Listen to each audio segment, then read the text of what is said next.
Welcome to the 2019 Toronto International Film Festival. My name is Michael Lerman. I'm the co-lead on special presentations. And welcome to the world premiere of JUNGLELAND. To begin with, I'd like to acknowledge that this event is taking place on the treaty territory of the Mississaugas of the Credit First Nations and the traditional territory of the Haudenosaunee, the Anishinaabe, and the Huron-Wendat. And we are so thankful for the opportunity to be working in the community not only today, but every day of every year. We're also pleased to present this screening in the Visa screening room at the Princess of Wales. And without Visa Canada, we wouldn't even have a Visa screening room. So can I get a round of applause for them, please? This film is eligible for the Grolsch People's Choice Award. You can go to tiff.net/vote and pick your favorite films there. And I would like to thank our amazing partners at Creative Artists Agency and Mr. Smith for helping us put this together. Can I get a round of applause for them? They've been such great partners. The world of this film is one that's both tough and tender. It's drawn with very delicately and carefully crafted characters and very smart direction. And that's why I am so pleased to bring to the stage right now director Max Winkler.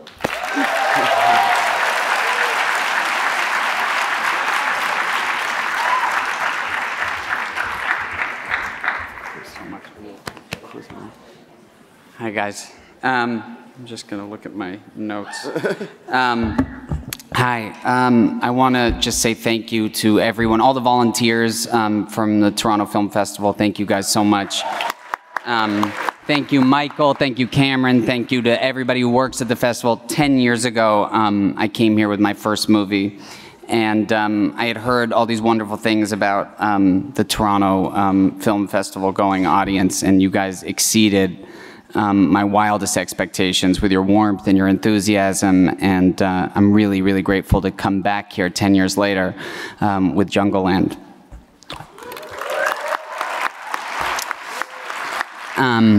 Around the time I was here last, I had started kicking around the idea with my two co-writers, Teddy Bressman and David Branson Smith.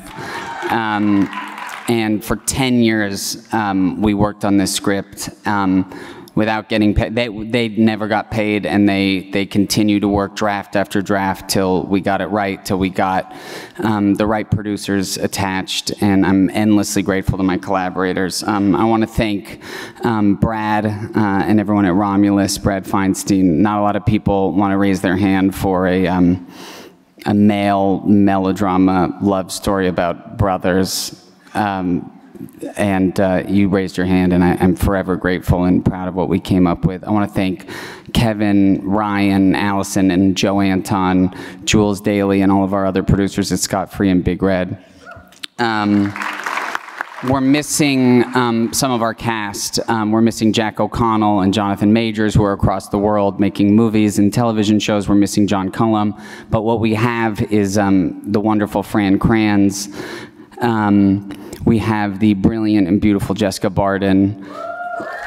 And, you know, this movie is a love story. It's about kind of a broken man's deep love for his younger brother. And then the heartbeat of this movie is in Charlie Hunnam's performance.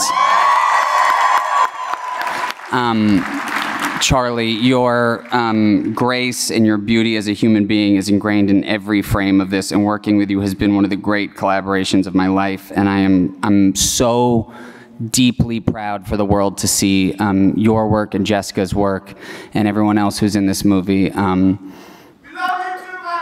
Thank you. And I'm really honored to be here. We'll do a Q&A after with the cast, and you'll get to see Charlie stand on a stage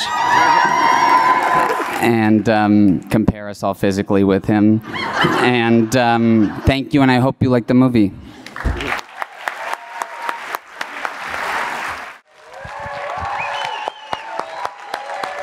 Thank you. Thank you, guys. I want to welcome Charlie Hunnam onto the stage. Woo!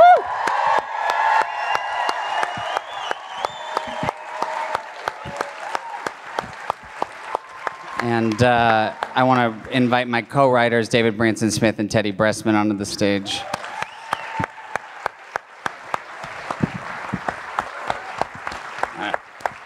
I want to invite Brad Feinstein, our producer, and Ryan Stoll, our producer, onto the stage. I want to invite Fran Kranz onto the stage. And I would like to invite, if she's ready for us, the wonderful Jessica Barden onto the stage. She's not here yet. What happened?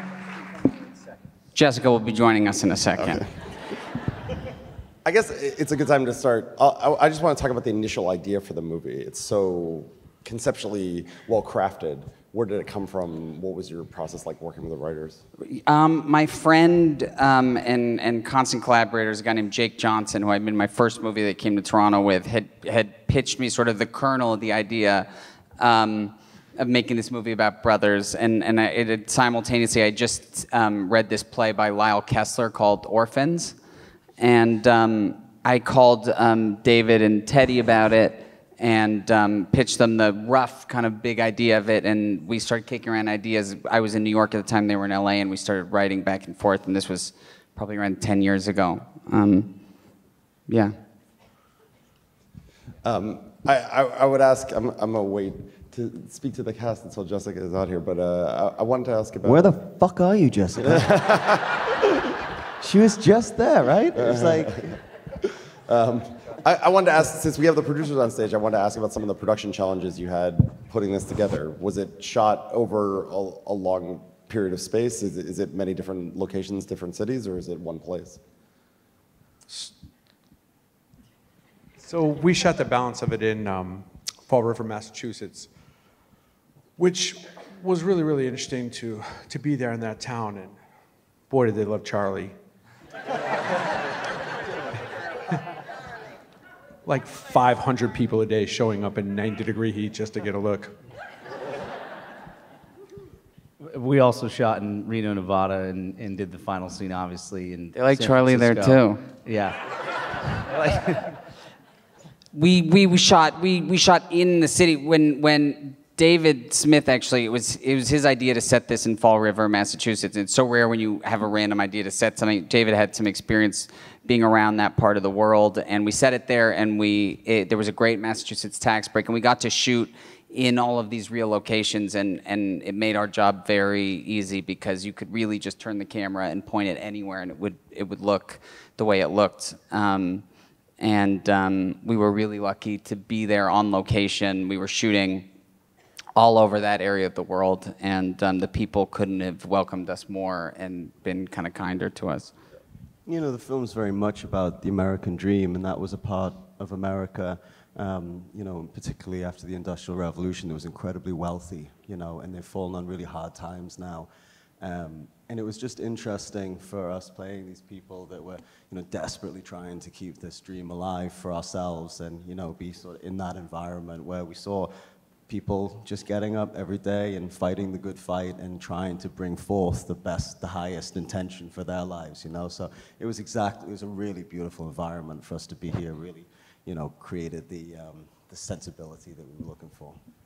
You know, as you say that, it occurs to me that one of the other great roles we remember you for is also kind of an industrialist in its own way, from Sons, and somebody, somebody who runs business, somebody who understands that piece of the American dream, his own piece of the American dream, and I wonder what attracts you to those kinds of scripts and this kind of Americana. I mean, I was always deeply fascinated with America. You know, the period of filmmaking from the 70s was really what got me into, you know, my desire to work in America. And, you know, it has, you know, part of the, you know, the American law, the American dream. I wanted that. Like, I wanted to come as an immigrant to this country and seek my fortune. And, you know, this was the place that the industry that I wanted to be a part of was the most robust. So, you know, I really deeply relate to that. But in terms, I don't think it was as much specifically to do with that, why I wanted to do this. I just fell in love with Max's beautiful script.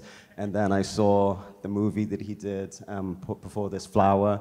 And I was pretty sure I was going to love him. I mean, I knew I loved his work, and then we met, and I fell madly in love with him, and then we just went and had a love fest together making this movie. Can I ask a question? Yeah. Charlie, you've never seen the movie before. How did it play? I haven't. I'm fucked up right now. I'm trying to... I gotta tell you, I'm trying to keep it together. It was emotional for me watching that. I generally don't watch the stuff that I do, but this was a really special experience, and I love Max so much that I just wanted to see what he did with this. So, thank you. Thank you. A lot of it due to this man. So, you should take a bow for that. Did you like it? I did like it. You know, Okay. the thing that you taught me, you know, which was just the sort of give me the courage just to be myself. I'm gonna start fucking crying. But I thought it was the most honest performance I've ever given. Not to say I don't have some stuff to work on. Believe me, I was making notes. It's like, that was terrible. You fucked that up. You gotta work on your voice a little more. So there's some stuff I'm gonna go work on, believe me. But it was a step in the right direction. I wanted to ask about both of you working with Jack too, because the relationship is so palpable and feels so lived in and so real. Did you spend a lot of time developing it together offset before you came on set to do it? Or? We didn't have the time. You know, those like stories when you hear like, yeah, we went to boot camp and lived in Fall River for like a month and a half and slept in, you know, ate our own shit. Like that's like we didn't have that luxury. So like we just had to cast as well as we could, and we got these 3 brilliant actors, and then Fran and Jonathan Majors and the evergreen John Cullum fell into place.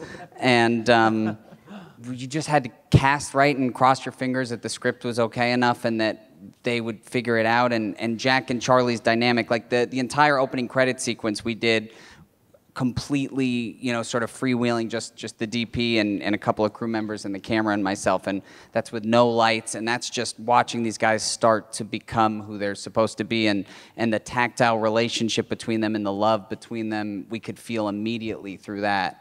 And that was on a camera test day where we were like, let's not waste time camera testing. Let's actually shoot. And it became really apparent that these guys were becoming who they were supposed to be immediately. And I just, yeah, to me, casting is the most important part of the whole process, because, you know, we can sit in a room and write the script till the cows come home. If you don't find people that really sort of embody that and then allow them to interpret it the way they need to and make it their own, then it'll never be, I think, what it can be.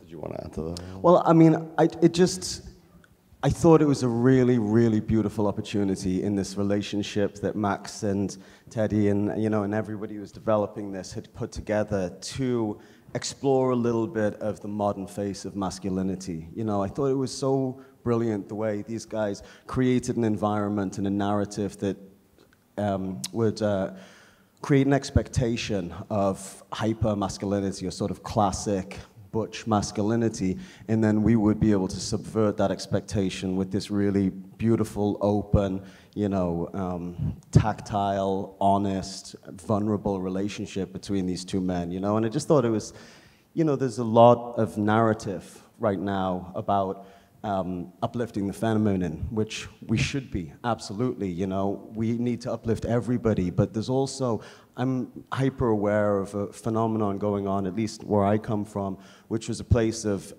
very rich history in industry, and that industry's all dried up now, you know, and it was shipbuilding and coal mining and factory work, much like Fall River, Massachusetts. And all of that industry's gone now, and what has been replaced is IT. So these men that used to go down the factories now go to offices and get screamed at every day. But there's not the culture of being vulnerable with each other and being able to talk to each other and say, listen, I'm hurting and I'm sad and I'm depressed and I don't know what the hell, how to make this transition. And the result of that is a rapidly escalating suicide rate. You know, people are killing themselves at, you know, a frightening level. And so, you know, I thought it was just an opportunity to do something really beautiful in an environment where you would expect these guys to be sort of super tough guys and just like let their hearts just like be open, you know?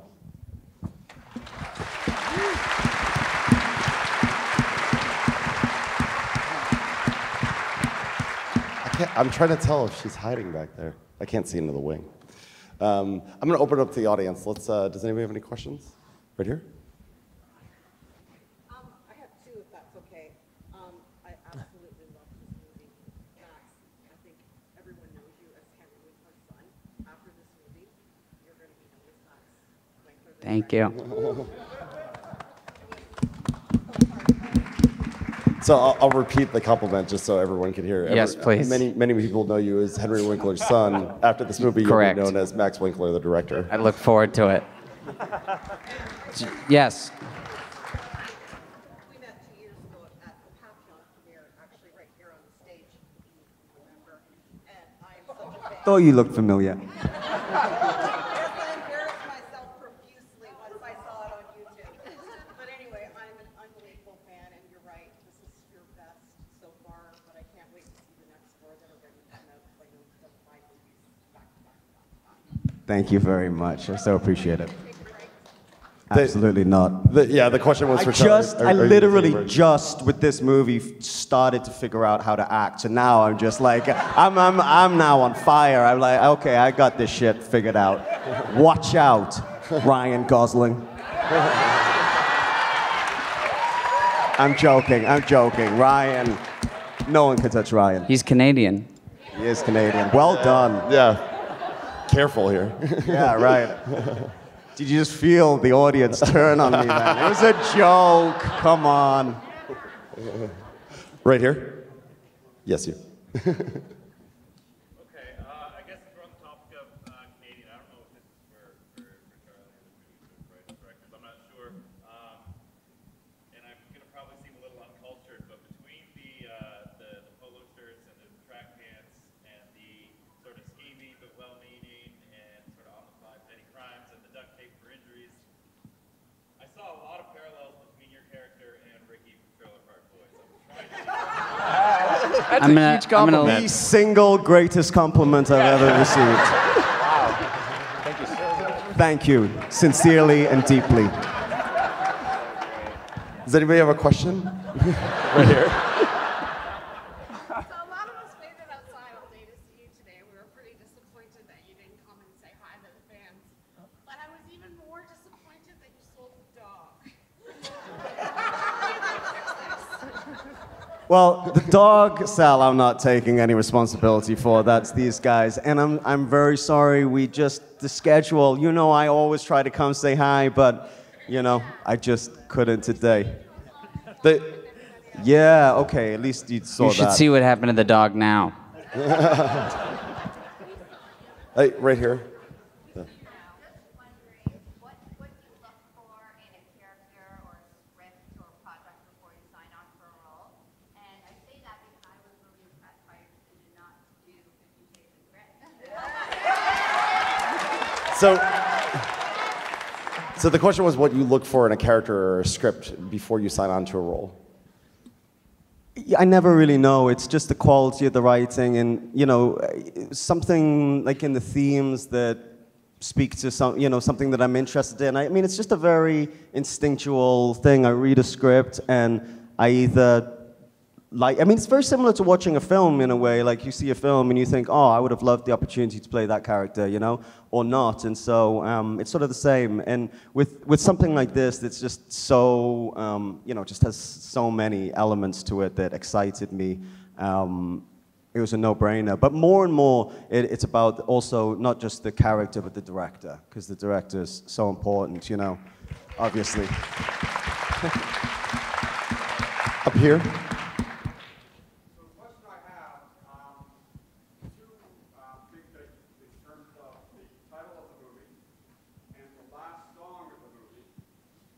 Dream, baby, dream. And I'm wondering how that tied into it. And actually, the characters in which you played represent a lot of what Bruce Springsteen has sung about in the past. And I'm wondering, is that the line of thinking, or how does that all play? Yeah, so the two questions were about the title of the movie, which I'm going to throw to the writers for this one. Yes. And then also about the final song and whether kind of Bruce Springsteen's themes factored into the film. Yes. Writers?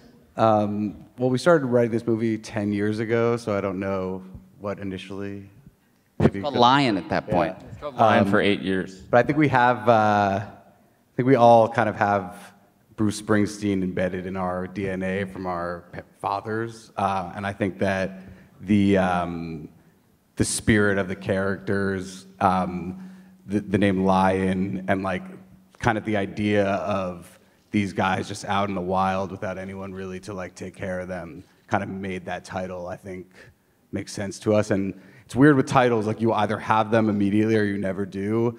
And when we heard this one, I feel like we all just like didn't even debate. Like we all knew, I think, that was what we were gonna go with. So, Dave, what do you think? Well, I remember that movie Lion came out. Yeah. And our script was called Lion. Yeah. And Max called me and he said, "What do you think about the title JUNGLELAND?" And I said, "Sure." Yeah.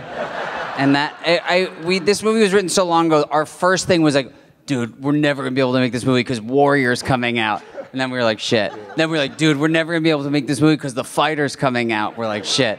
And then we're like, dude, Lion. And then we're like, so it's been a journey. I think it's a better title. And the JUNGLELAND, the song at the very end, I couldn't figure out how to make that final movement work in the editing room. And Tomas and I, the editor, were in the room, and I would always just be on my little child's desk with my headphones on trying to find songs, and we couldn't figure out the right song. And we put this in, and it was a blessing and a curse because I knew we were never going to get it, and I knew I was going to have to get it through all means necessary. And it all came together at that moment because it's actually a Bruce covering Suicide. This Martin Rev, this great band, and what Bruce is saying is so clearly embedded in the spirit of Charlie's character of Stanley Kaminsky, who's the ultimate dreamer, to a fault. And Bruce is, famously really protective over his music, as he should be in movies. And we did every avenue possible until I could finally get to John Landau. And it was, Charlie had just done ADR and had an emotional response to it, so much so that he had sent me a video of him singing that song. Yes, I'm sure you guys would like to get your hands on that. And I immediately saw like dollar bills in my eyes, and I told Charlie, I said, I'm gonna need to be able to use this as a parlay chip to try and get this song, and he said, you have my blessing. And I sent that video to John Landau, Bruce's manager, and produced a lot of the Born to Run album and other great Bruce songs, and that was the first time I felt like we were actually gonna get the song, so it was really Charlie's singing, or lack thereof. Who thought my singing was ever gonna end in a positive result? Right. Hey, can I ask a question? Yeah, go. I missed it. Who did the score? Oh, yeah. That's Fran. That's Buck Noble, everybody. A brilliant actor. I grew up idolizing Fran. This guy named Lorne Balfe, who I met through Brad, and he'd never done a score like this. And we were really I really wanted the score to feel kind of like a 90s Miramax movie and not sort of like a gritty, independent, like guitar-driven score. And because Lion and Stanley don't feel bad for themselves and have this sort of almost like fallen king-like perspective on the world, I wanted the score to feel royal and big and bold and a lot of brass and a lot. Did you like the score, Fran, or did you have notes about it? I thought it was amazing. Yeah. Yeah, Lauren was amazing, and I thought brought such a different feeling to this type of movie than because we tried the Paris, Texas version, we had tried the sort of Johnny Greenwood version, and we couldn't figure out the score until we started messing around with brass and listening to William Byrd, and the score and The Last Detail was a huge influence, and yeah. We have time for a couple more. I'm gonna go here. I've got a question for, I guess, the writers or anyone. When I was watching the movie, I thought I saw a trend and a pattern. These guys are never going to win. And at the end, there's a feeling of maybe something's better. How am I supposed to interpret what happened at the end? Right. Writers. Actually, I'm gonna just for the rest of the audience. So the question was, there's this trend of these guys are never going to win in the film, and maybe there's a kernel of maybe something's better at the end. Yeah, I mean Stanley as being, to me, the most important shot of the movie is Stanley turning around with handcuffs on and the big smile on his face and realizing that his prized possession, his great love, is going to be okay without him, and that he's fulfilling his destiny, which is this one gift that he has. And to me, that look on his face tells me everything. You know, it's like we always thought of Stanley more as a kind of a single mother more than an older brother. Like all he's doing is trying to ready this boy for a better life, because Stanley's definitely not the type of guy who's going to be around for forever. And he kind of knows he's on borrowed time, and we always really played with that idea. And to me, that look of joy that he has of seeing his brother fulfill his destiny is the greatest gift that Stanley could ever receive, and gives us hope at the end. Writers, am I missing anything? That was super articulate. Thanks, man. Nothing to add. Great. They're like your hype men. Yeah. Not We have usually. time for one more. I'm going to go here on the aisle. Yes, you.